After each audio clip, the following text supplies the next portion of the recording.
بیان دی ہے، اور اس شخص کو یعنی مسیح موعود کو تم نے دیکھ لیا جس کے دیکھنے کے لیے بہت سے پیغمبروں نے بھی خواہش کی تھی، الیاذ باللہ، روحانی خزائر کے اندر، یعنی تمام کے بارے میں یہی کہہ رہا ہے کہ میرے بارے میں پیغمبر بھی دیکھنے کی خواہش کرتے رہے اور اسے تم نے دیکھ لیا ہے۔ اسی طرح ایک جگہ پہ لکھتا ہے، کہتا ہے کہ احادیث صحیحہ میں آتا ہے کہ مسیح موعود 14ویں صدی کے سر پہ آئے گا اور 14ویں صدی کا مجدد ہوگا۔ احادیث صحیحہ میں ہم کہتے ہیں احادیث صحیحہ کو چھوڑو، حدیث ضعیف کو چھوڑو، کوئی ایک حدیث موضوعی پیش کر دو جس کے اندر یہ بات ہو، کسی حدیث کے اندر بھی یہ بات نہیں ہے۔ اس طرح مرزا غلام محمد قادیانی کا کیا تھا، اس کے اندر کیا تھا، دھوکہ دینا، دھوکہ بازی اس کا شعار تھا، کہ روحانی خزائن جلد 21 کے اندر ہے کہ اس نے لوگوں سے چندہ لیا 50 کتابیں لکھنے کا، کہا کہ مجھے 50 کتابوں کا چندہ دے دو، میں 50 کتابیں لکھوں گا، اور اس نے لکھی تھی 5 کتابیں۔ جب 5 کتابیں لکھی نا، 5 کتابیں لکھنے کے بعد کیا ہو گیا، ختم ہو گیا، تو لوگوں نے کہا حضرت آپ نے چندہ تو 50 کا لیا تھا اور لکھی آپ نے کتنی ہے، 5 ہے۔ تو یہ کہنے لگا کہ بھائی وہ ایک نقطے میں کیا فرق ہے، 50 میں ایک نقطہ ہوتا ہے، 5 میں نقطہ نہیں ہوتا، 50 اور 5 میں کون سا فرق ہے، کوئی بات نہیں، 5 لکھ لیے، ایک نقطہ لگا لو، 50 خود بخود ہو جائیں گے۔ ایسا بیوقوف اور ایسا دھوکے باز آدمی تھا۔ اسی طرح باقی عقل کیا تھی، عقل یعنی اس کا عقل اور ذہانت اور ذکاوت کیا تھی، سیرت المہدی میں ہے، کہتے ہیں کہ ایک دفعہ نا بعض بچوں نے مجھے کہا کہ گھر سے میٹھا لے آؤ، چینی وغیرہ نا، گھر سے میٹھا گڑ لے آؤ، تو میں نے ان کے بس کسی کے کہنے پر ایک برتن میں سفید بورا اپنی جیبوں میں بھر کر لے گیا، سفید بورا اپنی جیبوں میں بھر کر لے گیا، اور راستہ میں ایک مٹھی بھر کر منہ میں ڈال لی، بس کیا تھا کہ میرا دم رک گیا اور بڑی تکلیف ہوئی، کیونکہ وہ بورا میٹھا نہ تھا بلکہ وہ پسا ہوا نمک تھا، لوگوں نے چینی منگائی تھی نا، تو یہ وہ پسا ہوا نمک لے گیا اور راستے میں خود بھی کھا رہا تھا اور راستے میں اسے قے شروع ہو گئی، جس آدمی کی عقل کا یہ حال ہو۔ اسی طرح کہتا ہے کہ میری والدہ نے نا، میں جوتے سیدھے نہیں پہن سکتا تھا، میری والدہ نے مجھے وہ نشان لگا کر دی ہوا تھا کہ یہ جو سبز پٹی ہوگی نا، یہ سرخ پٹی والا جوتا دائیں میں پہنا ہے اور سبز والا بائیں میں پہننا ہے۔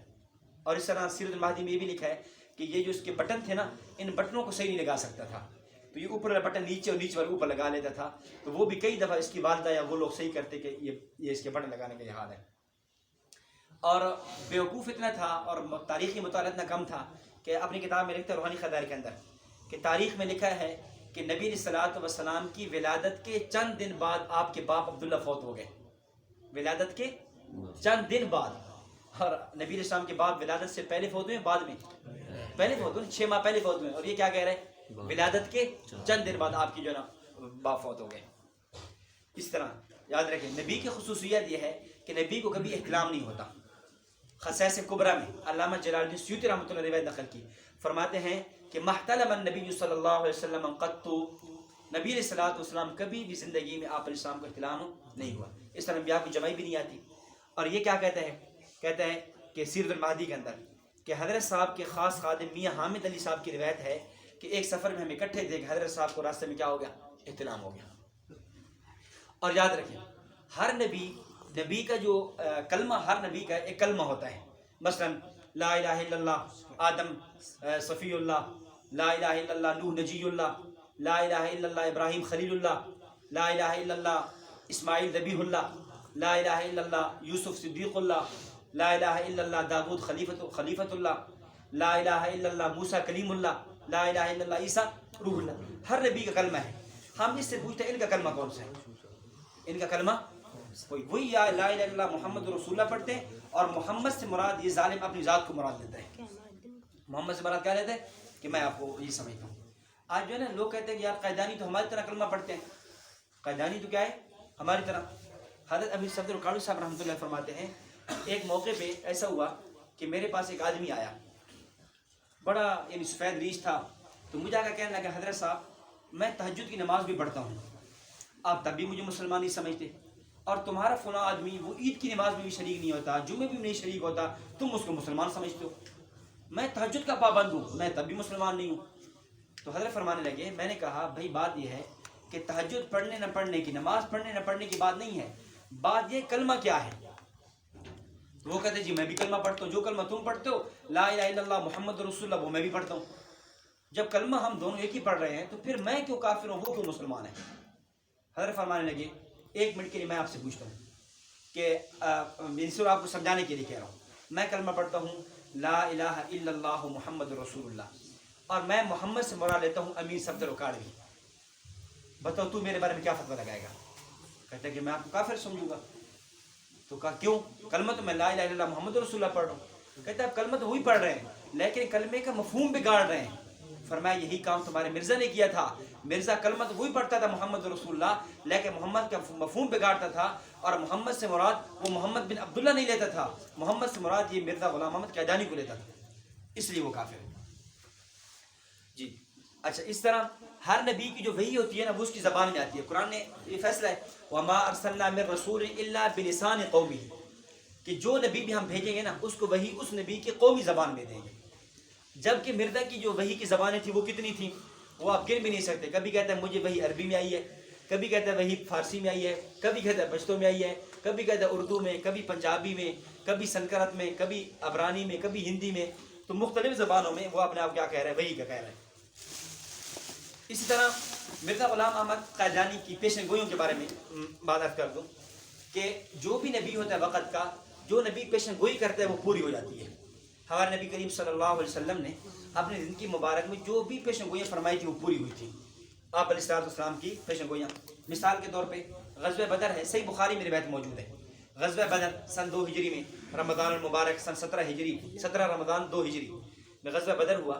تو جب دونوں لشکر وہاں پہنچے تو صحابہ کرام کہتے ہیں کہ نبی علیہ الصلوۃ والسلام نے ہمیں نشان لگا کر دیے اور کہا کہ کل انشاءاللہ ابو جہل یہاں گرے گا, اور نشان لگا کر دیا کہ ابو جہل کا سر یہاں, جب ابو جہل قتل ہوگا نا سر اس کا یہاں ہوگا, پاؤں یہاں ہوگی, یہاں فلاں سردار مارا جائے گا, فلاں یہاں فلاں سردار یوں گرے گا, یوں گرے گا.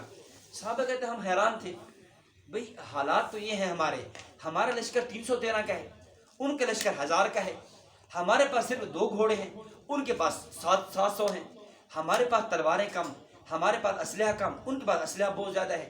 بظاہر حالات ایسے ہیں کہ فتح تو ان کی ہو جائے گی, اور اللہ کے نبی فرما رہے ہیں کہ ابو جہل مارا جائے گا, فلاں مارا جائے گا, فلاں مارا جائے گا. تو یہ کیسے ہوگا؟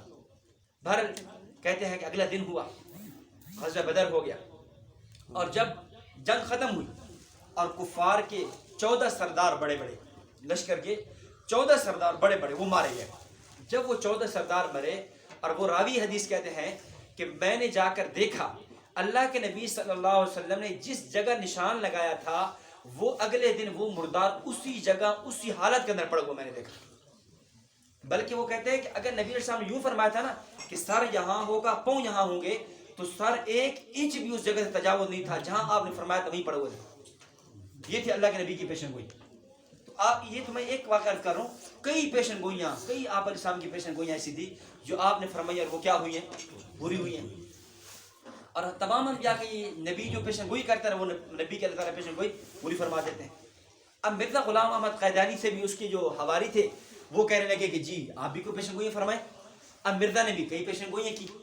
اب اللہ کا کرنا ایسا ہوا کہ اس کی کوئی ایک پیشن گوئی بھی پوری نہیں ہوئی. میں صرف ایک بات عرض کرتا ہوں. ایک عیسائی تھا, تو اس کا نام تھا آتھم, عبداللہ آتھم عیسائی تھا. تو اس نے ایک دفعہ یہ کہا کہ بھائی مرزا کو کہا کہ تو ہر وقت یہ کہتا ہے کہ میں مسیح ہوں, میں عیسیٰ علیہ السلام کی مثل بن کے آیا ہوں, تو ہر وقت ہمارے نبی عیسیٰ علیہ السلام کی بات کرتا ہے. تو ہمارے جو نبی تھے نا عیسیٰ علیہ السلام, ان کا معجزہ تو یہ تھا کہ یحیی الموتیٰ, وہ مردوں کو زندہ کر دیتے, وہ ابرص کا جو مریض ہوتے ان کو صحیح کر دیتے, کوڑی کے مریض کو وہ صحیح کر دیتے. میں ایک لاتا ہوں مردہ, تو اس مردے کو زندہ کرنا ہے. ایک نابینا لاتا ہوں, اس نابینے کو تو نے ٹھیک کرنا ہے. ایک کوڑی کا مریض لاتا ہوں, اس کو تو ٹھیک کرنا ہے. ٹھیک کر لے گا ہم تجھے مان لیں گے, اگر نہیں ٹھیک کرے گا پھر ہم تجھے نہیں مانیں گے. چنانچہ وہ جو عبداللہ آتھم تھا نا وہ چلا گیا, اور وہ جا کر ایک لاش کو, میت کو بھی لے آیا, اور اس طرح ایک نابینا کو بھی لے آیا, اور ایک کوڑی کے مریض کو بھی لے آیا, اور کہا کہ ان کو تو زندہ کر. اگر تو واقعتاً عیسیٰ ہے نا پھر ان کو زندہ کر, ہم تجھے مان لیں گے تو واقعتاً عیسیٰ علیہ السلام ہے. ظاہر ہی کہاں زندہ کر سکتا تھا. اس نے کہا کہ جی میں استخارہ کروں گا, میں رات کو اللہ تعالیٰ سے مشورہ کروں گا, اگر اللہ تعالیٰ نے مجھے اجازت دی تو کل زندہ کروں گا ورنہ نہیں کروں گا. تو عبداللہ آتھم کہنے لگا, یا عبداللہ آتھم کے ساتھ جو عیسائی تھے وہ کہنے لگے بھائی بات یہ ہے کہ عیسیٰ علیہ السلام تو مشورہ نہیں کیا کرتے تھے, عیسیٰ علیہ السلام تو فوراً زندہ, وہ کہتے کہ قم باذن اللہ, وہ کھڑا ہو جاتا تھا. تو چلے ٹھیک ہے ہم انتظار کر لیتے ہیں, آپ رات کو اللہ سے مشورہ کر لیں, کل ہمیں بتا دیں, کل ہم پھر آ جائیں گے. اب یہ کل آیا تو کل آ کر کہنے لگا کہ اللہ تعالیٰ نے مجھے فرمایا ہے کہ یہ لوگ جھوٹے ہیں, یہ لوگ دغا باز ہیں, یہ آپ زندہ کر بھی دیں گے تب بھی ایمان نہیں لائیں گے, اس لیے اللہ تعالیٰ نے مجھے زندہ کرنے سے منع کر دیا, تو میں اسے زندہ نہیں کرتا. تو عبداللہ کہنے لگا کہ یہ عجیب بات ہے, تو جھوٹ بولتا ہے, تو مکار ہے, تو دجال ہے, فلاں ہے, یہ ہے. تو اس نے پیشن گوئی کی. اس نے پیشن گوئی کیا کی؟ اس نے کہا کہ 15 مہینے کے اندر اندر, اب یہ واقعہ ہے 1893 کا. کب کا واقعہ ہے؟ مئی 1893 کا واقعہ ہے. کہتے ہیں 15 مہینے کے اندر اندر عبداللہ آتھم اور اس کے ماننے والے وہ مر جائیں گے, ان کے اوپر عذاب آئے گا, ان کے اوپر وہ سارے جو ہے نا ختم ہو جائیں گے, اور ان کے اوپر اللہ کا بہت بڑا غضب آنا ہے, بہت بڑا عذاب آنا ہے. یا تو 15 مہینے کے اندر یہ لوگ توبہ کر لیں, توبہ کر کے میرا کلمہ پڑھ لیں, مجھے مان لیں تو ٹھیک ہے, اگر نہیں مانیں گے نا تو مجھے میرے اللہ نے پیشن, اللہ تعالیٰ نے وہی کی ہے کہ 15 مہینے کے اندر یہ لوگ ختم ہو جائیں گے. اچھا اب وہ انتظار, اب وہ ایمان تو نہ لائے, انہیں بھی پتا تھا جھوٹ ہے, وہ 15 مہینے انتظار کرتے رہے. 15 مہینے میں کیا بنتا ہے؟ جب 15 مہینے پورے ہو گئے, ستمبر 1994, ستمبر میں جا کر 15 مہینے پورے ہو گئے نا, ستمبر 1894 میں جا کر جب دیکھا کہ وہ تاریخ جو مقرر تھی کہ 15 مہینے پورے ہونے تک, اس وقت تک ان کا کوئی بندہ نہ مرا, نہ کسی پر عذاب آیا, نہ کسی پر طاعون آیا, نہ کسی پر کوئی بیماری آئی, اور نہ وہ ایمان قبول کیے. اور اس نے یہ بھی کہا تھا کہ 15 مہینے کے اندر اگر یہ یا تو یہ ایمان لے آئیں گے مجھ پر یا مر جائیں گے, اگر نہ مرے نا تو پھر میرا منہ کالا کر دینا, مجھے سولی پہ چڑھا دینا, مجھے کذاب کہنا, دجال کہنا, مجھے پھر جو میرے بارے میں کہہ سکتے ہو کہنا. اب 15 مہینے پورے ہوئے نا, عبداللہ آتھم جو ہے نا اپنا لو لشکر لے کر, اپنے بندے شندے لے کر نا, وہ صلیب و سولی لے کر آ گیا, اس کے گھر آ گیا. کہتے ہیں 15 مہینے پورے ہو گئے, نہ میں نے اسلام قبول کیا ہے اور نہ ہی میں مرا ہوں, نہ ہی میری قوم میں کسی پر عذاب آیا ہے, لہذا اب وعدے کے مطابق ہم تیرا منہ بھی کالا کریں گے, تجھے سولی پہ چڑھائیں گے.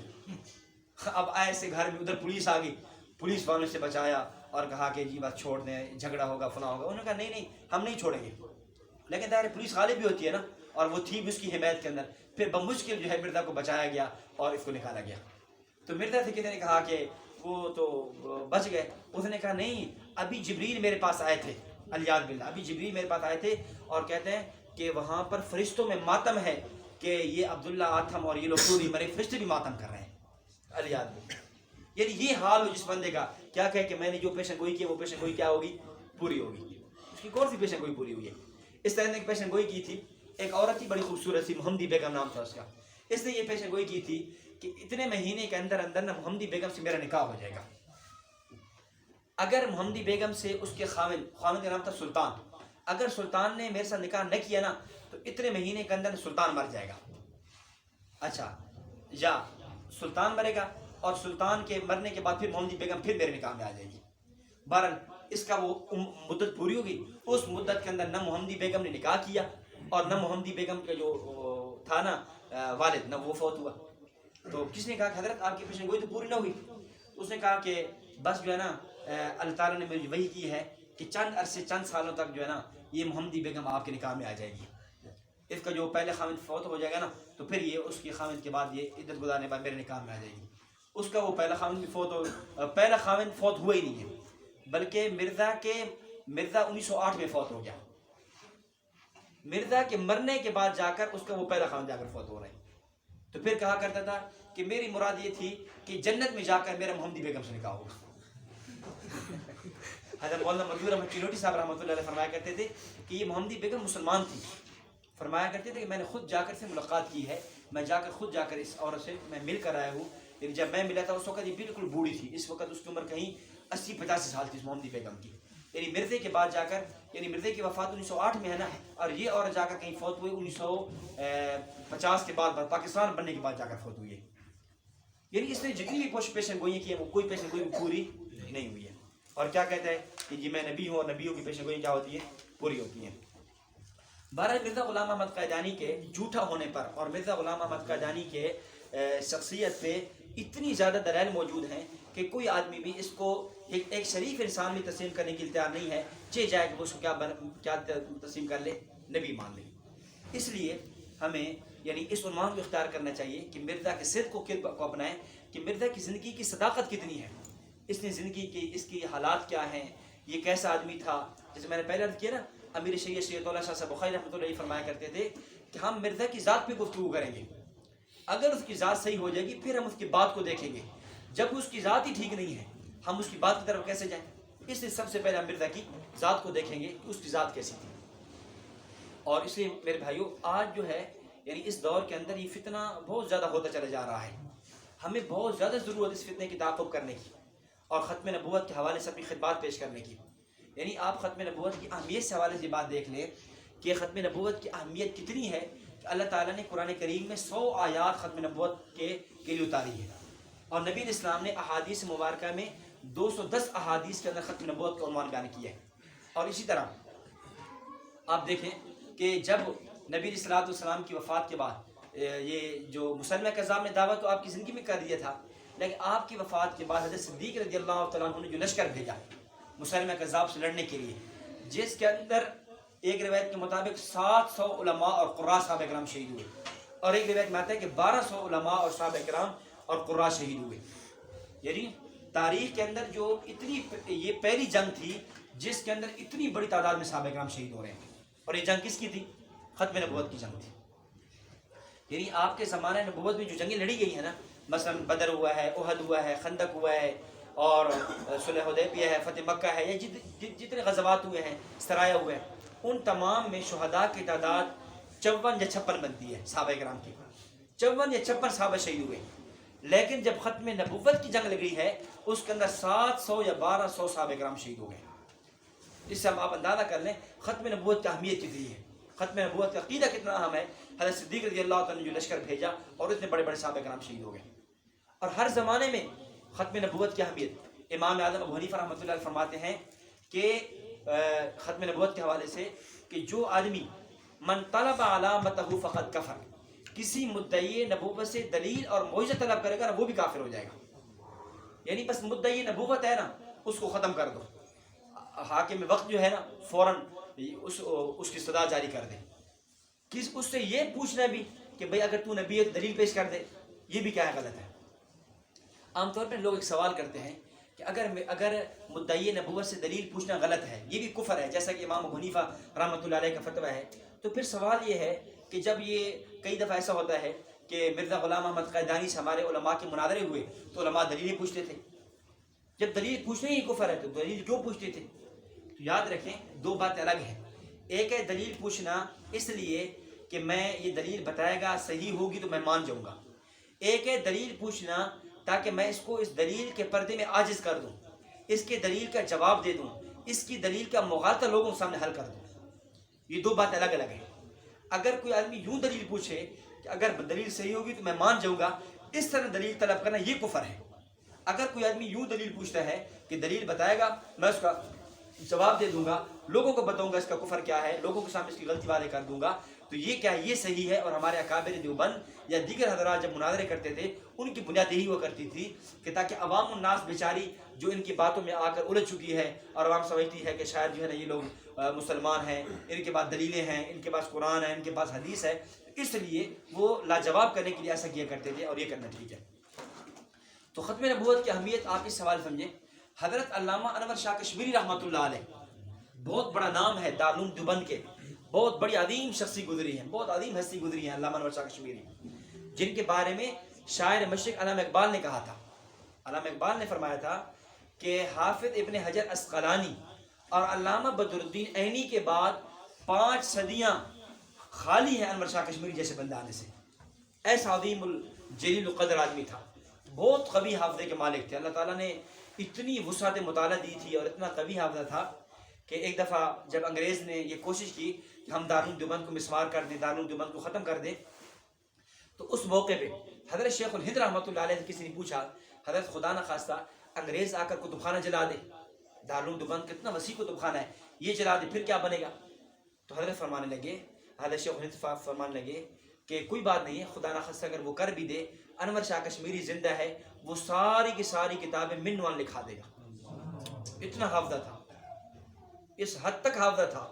بلکہ مقدمہ بھاولپور میں تو عجیب واقعہ پیش آیا کہ 1933 کے اندر مقدمہ بھاولپور ہوا تھا.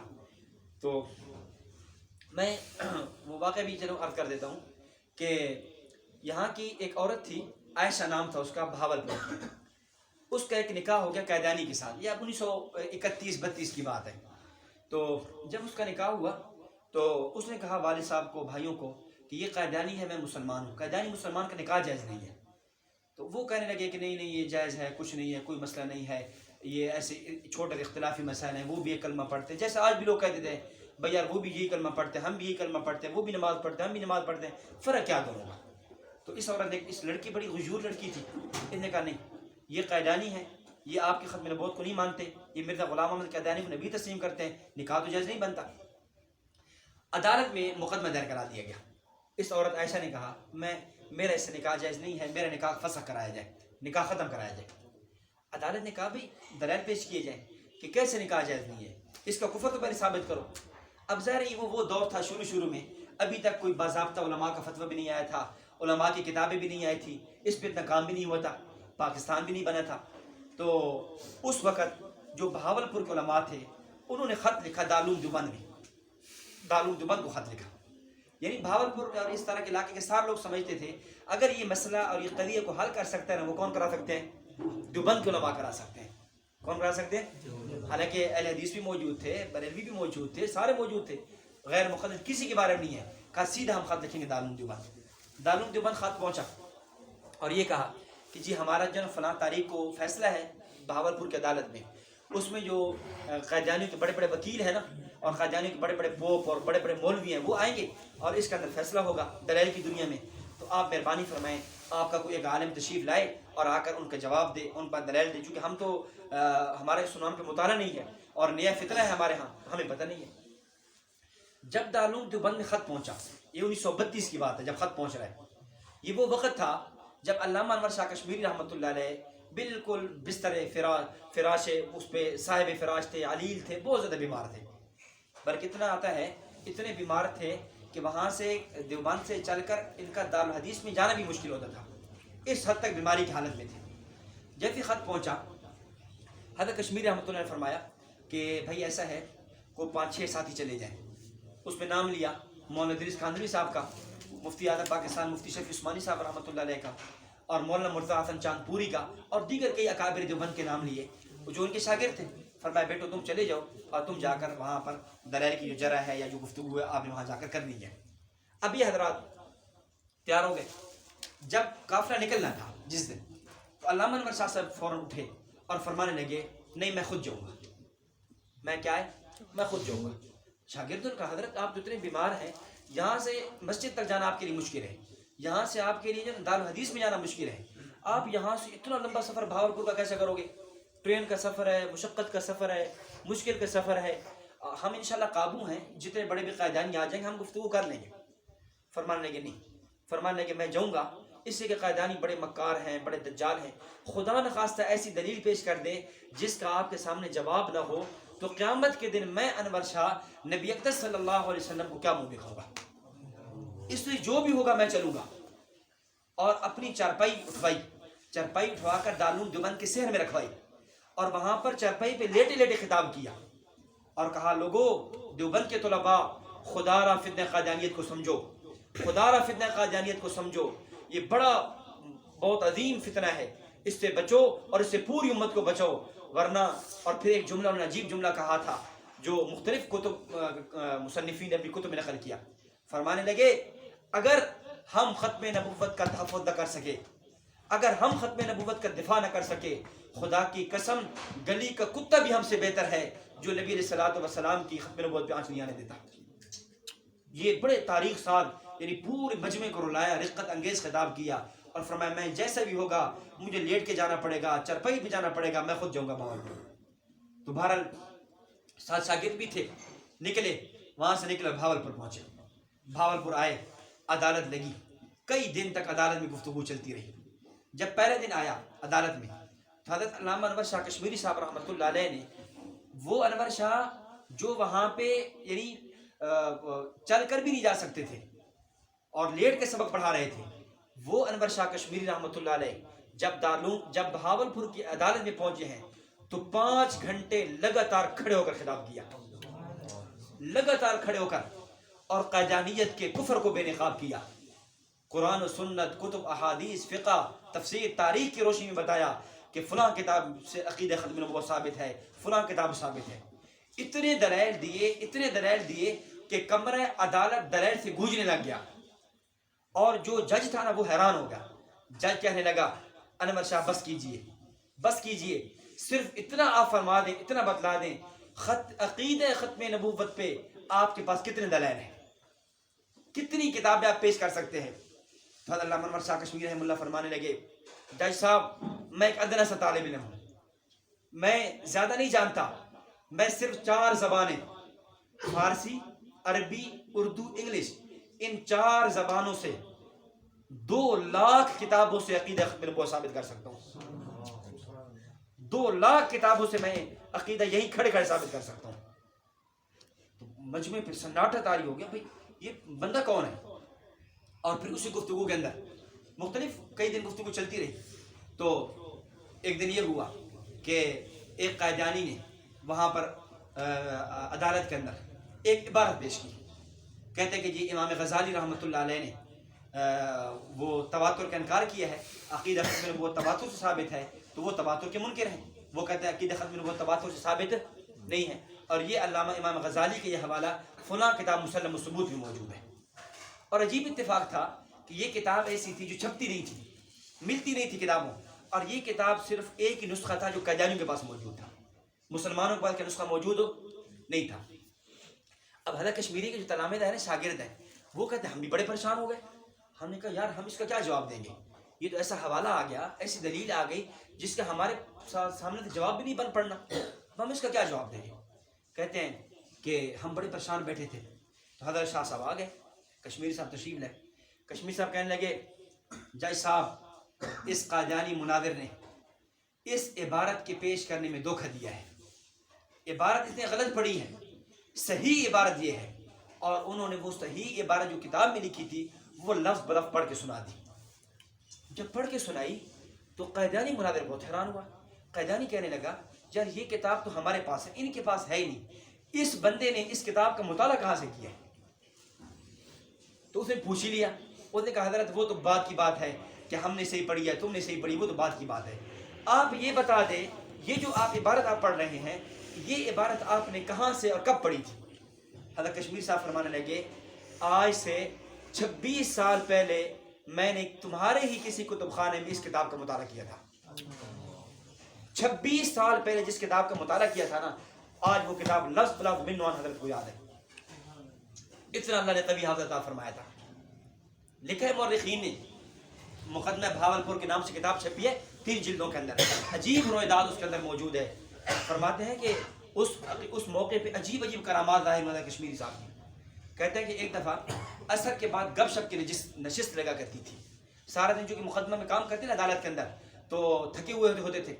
تو وہاں کے جو بہاولپور کا ایک تھا نا رئیس چودھری سردار، اس نے وہاں ایک جگہ بنائی ہوئی تھی، اپنی بیٹھک بہت بڑی سی بیٹھک تھی. وہاں پر نا حضرت کشمیری صاحب کی مجلس ہوتی، وہ چارپائی پہ لیٹے ہوتے تھے یا بیٹھے ہوتے تھے اور مختلف مجمع آتا، لوگ آ کر سوالات جوابات کرتے، کوئی ختم نبوت کے حوالے سے، کوئی کس کے حوالے سے، کوئی کس کے حوالے سے. اور اس کے اندر پھر گفتگو چلتی، کبھی مزاح جملے ہوتے، کبھی واقعات فرماتے، کبھی نبی علیہ الصلوۃ والسلام کی عزت عظمت کی بات چلتی. فرماتے ہیں کہ یوں گفتگویں چلتی رہی کہ ایک دن ایسا ہوا کہ عصر کے بعد ہم بیٹھے تھے کہ ایک لڑکا، نوجوان لڑکا تھا، پینٹ شرٹ اس نے پہنی ہوئی تھی. اور اس زمانے میں پینٹ شرٹ کا رواج بہت کم تھا. شاذ و نادر، آیت اللہ معاف کرے، لوگ بہت زیادہ پہنتے، تو شاذ و نادر وہ پینٹ شرٹ ہوتی تھی. کسی آدمی نے وہ پینٹ شرٹ پہنی ہوئی ہے اور وہ یوں نا ایسے مجمع کے سامنے سے آ جا رہا ہے، پھر رہا ہے، آ جا رہا ہے، آتا ہے اور جاتا ہے، آتا ہے اور جاتا ہے. تو لوگ بڑے حیران ہو رہے ہیں. کہتے ہیں کہ یار کیسے کوئی بے ادب آدمی ہے، اتنی عظیم شخصیت دیوبند سے آئی ہے، لوگ اس کی مجلس میں ادب ہو کر بیٹھے ہوئے ہیں، استفادہ کر رہے ہیں، اور یہ آدمی آ رہا ہے جا رہا ہے، اس کو کوئی تمیز ہی نہیں ہے. حضرت کشمیری صاحب نے کہا بھائی اس بندے کو بلاؤ، یہ کون ہے، کہیں انگریز کا جاسوس تو نہیں یہاں پھر رہا، اس کو بلاؤ کون ہے. اس کو بلایا گیا. حضرت کشمیری نے کہا بھائی تو کون ہے، تجھے شرم نہیں ہے، تو کیا کر رہا ہے، تو یہاں بیٹھنا، یہاں بیٹھ، اگر تو نے چلنا ہے پھرنا ہے بیک سائڈ پہ چلا جانا، ہماری مجلس کیوں خراب کرتا ہے. تو وہ کہنے لگا کہ حضرت بات یہ ہے کہ میں نے ابھی ایک جھوٹ پڑھا ہے، وہ جھوٹ مجھ سے ہضم نہیں ہو رہا، اس ہضم کرنے کے لیے میں چہل قدمی کر رہا ہوں. تو پوچھا کون سا جھوٹ پڑھا تو نے؟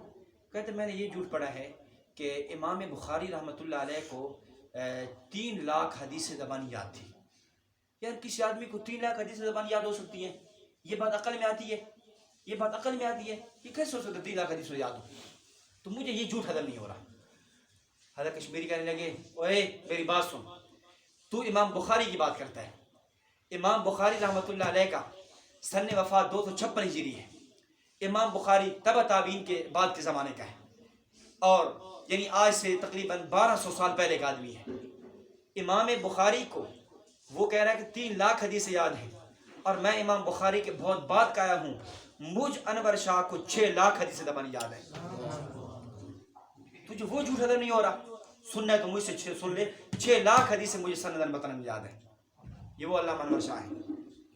اور اسی طرح بات پہ بات چل پڑی. ایک دفعہ کلکتہ میں مناظرہ تھا غیر مقلدوں کا، تو کلکتہ کے لوگوں نے دارالعلوم دیوبند میں خط لکھا حضرت شیخ الہند رحمۃ اللہ علیہ کو. حضرت ہمارا مناظرہ ہے تو آپ کوئی بندہ بھیج دیں مناظر جو غیر مقلدیت کے حوالے سے آ کر گفتگو کرے. تو حضرت نے فرمایا کون سی تاریخ ہے؟ انہوں نے کہا یہ تاریخ ہے. فرمایا ٹھیک ہے میں بھیج دوں گا. جب وہ مطلوبہ تاریخ آئی تو ظاہر پروٹوکول نہیں تھا. ہمارا کابر تو بالکل سادہ مزاج کے اندر کام کرتے، ٹرینوں پہ سفر ہے، پیدل سفر ہے، گھوڑوں پہ سفر ہے. تو فرماتے ہیں کہ وہ جب وہاں سے دارالعلوم دیوبند سے حضرت علامہ انور شاہ کشمیری کو بھیج دیا کہ آپ جائیں اور جا کے مناظرہ کریں. اب یہ وہ وقت ہے جب علامہ انور شاہ کشمیری بالکل نوجوان ہے، ان کی عمر 20-25 سال ہے، ہماری عمر کیا ہے، یعنی بالکل جوانی کی عمر ہے، شہرت بھی نہیں ہے، کوئی جانتے بھی نہیں ہے اتنا خاص.